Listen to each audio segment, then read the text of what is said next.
dao sam ti svoj život, uzmi sve ostalo. A ti se malo gadla. Hoćete svi da vas čuju. Hajde polako, ja ću da vas vodim.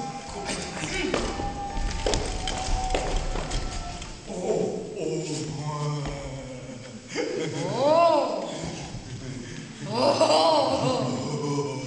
Da ste mi dobrodošli.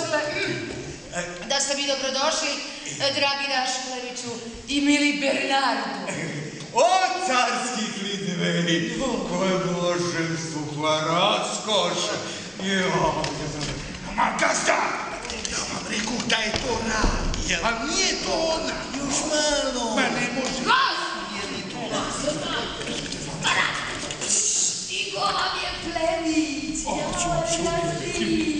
nego i koja naoružan. Ko Sveti Đorđe? Tiho, sad sam videla.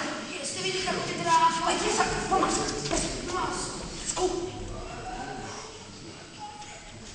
Eto, ajde gospodine, uživajte vi u zarobljeništvu, a ja od ovdje vidim malo šta... Kuda ideš? Pa u kuhinju da vidim da je ostalo nešto od večeri. Ajde, sretan ti put. Hvala, imam.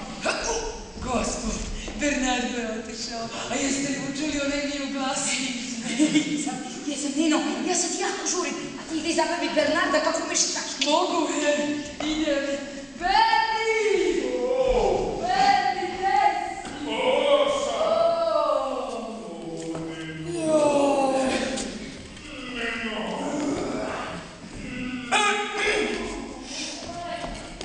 Dobro mi došao, moj dragi plemenčiću.